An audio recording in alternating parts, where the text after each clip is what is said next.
we just said Christianity is dangerous, and you so eloquently on a previous program some time ago pointed out that the Jesus of Islam makes no sense. That's correct. And I would like you to elaborate on that. I mean, isn't it true, and I'll let you elaborate on this, isn't it true that in Islam, Jesus basically just came and said, well, believe in God, believe in the Torah, and that was basically it? Mm-hmm.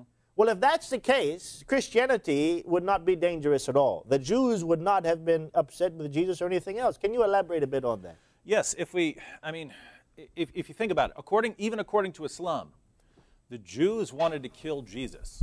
This is according to Islam. You don't believe that the Jews did kill Jesus, but you believe that the Jews were boasting that they had killed Jesus. What does this presuppose? This presupposes that they wanted to kill him. But if you look at the Muslim version of events, what did Jesus do? He came to the Jews and said, I confirm the Torah. I confirm this. This is the word of God, this Torah right here, and you need to follow the Torah. Yeah.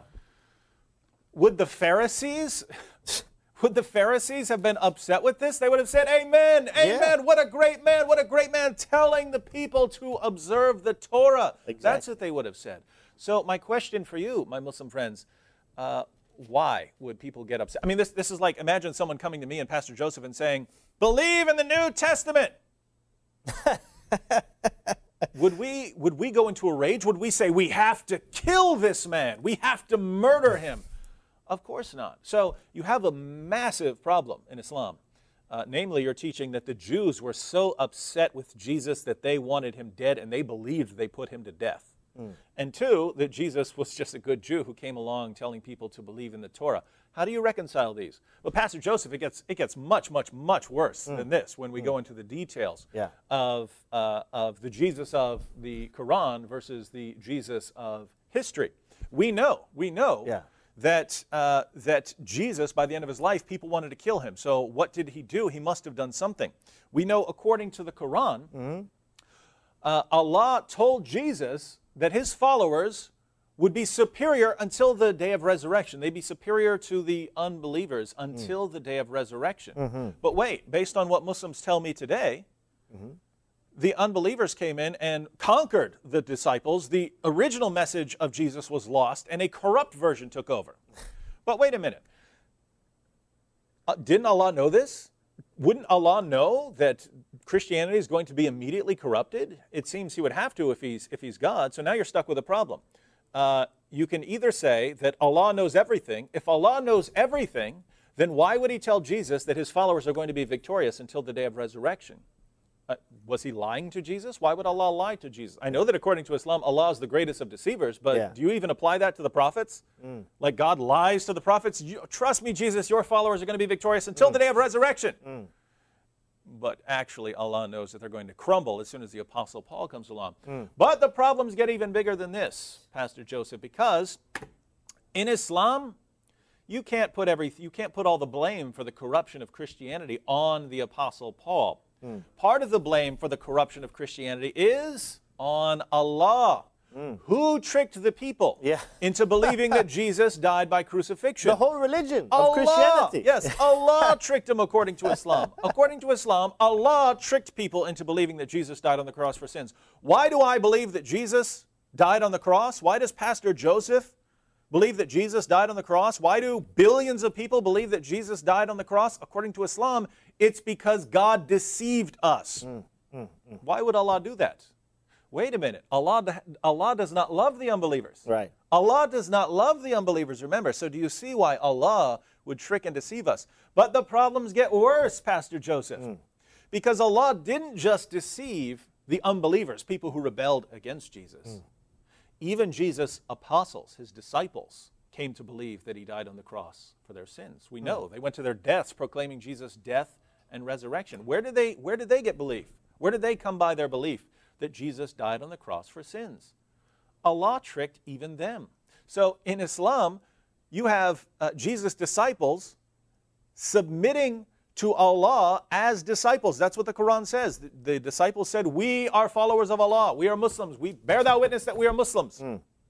So they become Muslims, and then Allah even deceives them So now Allah isn't just tricking unbelievers, he's tricking believers and leading them astray and leading them into a corrupt religion. But things get even worse, Pastor Joseph, because Allah promised that he would guard Jesus' followers to the day of resurrection. We saw that, and that his message would be uppermost. Some of the party of the Jews believed and some disbelieved, and according to the Quran, Allah aided those who believed until they became uppermost over the Jews. But wait a minute.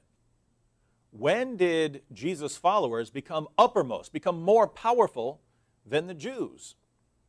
There is nothing in history you can point to with Christians becoming uppermost, more powerful than the Jews, until Christianity took over the Roman Empire. But wait a minute, these Christians were proclaiming Jesus' death, resurrection, and deity.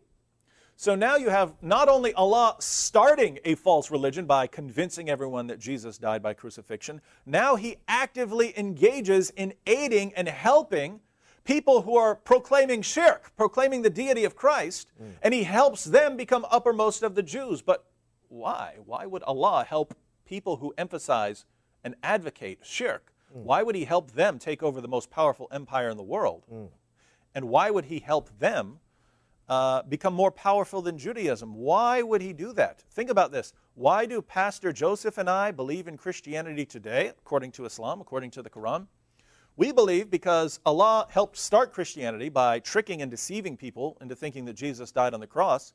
And then once Christianity had been fully corrupted and people were proclaiming Jesus' death, resurrection, and deity, his divine nature, then Allah helped people who preached that message until they became dominant.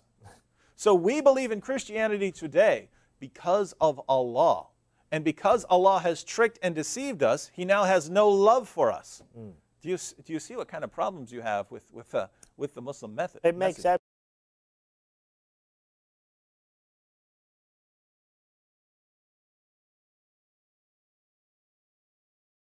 Five-minute closing remarks from our debaters. And David, we can begin with you.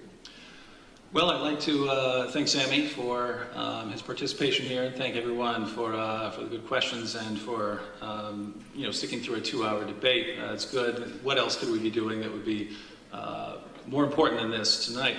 But I think we have two views on the table. There are other alternatives out there, but the positions that are on the table for our consideration tonight, we have two. And according to one, God is perfect in justice, perfect in mercy, and must punish all sin, but is willing to do anything, to whatever it takes, to forgive us. And the solution to retain those perfect attributes is that he voluntarily pays the price for sins. And Muslims have a tremendous problem with this, but again, I mean, think what you'd be willing to do. If you were walking down the street, well, suppose you were king of the world. Suppose you were master of the world, you were dressed in royal robes, and you're walking down in the street and you see your kid drowning in a filthy pool of mud. Would your royal robes matter to you? Wouldn't you do whatever it takes? Wouldn't you toss those robes aside and jump in and save the child that you love? Of course you would, and that's your love. That's your finite, limited love. Imagine what a being who is perfect and infinite in love, what would that being be willing to do? I say whatever it takes. And that's what we find in Christianity. And the Muslim wants to say, well, God doesn't need to do that. Well, if he doesn't do that, then sin gets swept under the rug, and then he's not perfectly just. So how does God do that? Well, I find no answer in Islam, but I find an answer in Christianity. So we have God's perfect attributes being retained in Christianity. We have a message that fits with all of the evidence that we have, a message about someone dying on the cross for sins, rising from the dead, and claiming to be divine. All of our early evidence fits with this position. And think about it. According to Christianity, God had a mission for Jesus. God was completely victorious. Jesus came into the world, completed his mission perfectly. Jesus was completely victorious. He chose followers who would carry this message fearlessly. They were completely victorious. They went to their bloody deaths and would not back down. That's the message of Christianity. God is victorious from beginning to end. God is glorified from beginning to end. And then our Muslim friends tell us, but there's the alternative. Jesus didn't die by crucifixion. Allah tricked people into believing it. That's where that view arose. But the Apostle Paul came along later and corrupted other parts. So it wasn't Allah corrupting it by himself. He had a partner in crime. He's had the Apostle Paul also deceiving. Actually, that's not much better. Because think about the implication there. God sends Jesus into the world. Jesus spends all these years, and according to Islam, Jesus started preaching at birth. So he started preaching for 30 years. And then Allah comes down, tricks Jesus' followers into believing that he died by crucifixion, and then just can't protect his message from the Apostle Paul. God sends Jesus into this world. The work doesn't get done. Jesus doesn't accomplish anything that lasts. Muhammad has to come along 6 centuries later to fix the mess created by Allah and the Apostle Paul. And you put all of this together, what happened in the first century? Nothing. You ended up with the largest false religion due to Allah's deception and the Apostle Paul's deception. And God wasn't victorious. Jesus was a miserable failure. His followers couldn't protect the message from the Apostle Paul or Allah. This is the alternative. This is the alternative, where we have one view that glorifies God. He's victorious from beginning to end. We have another that portrays Allah, God, as a deceiver, and Jesus as a miserable failure.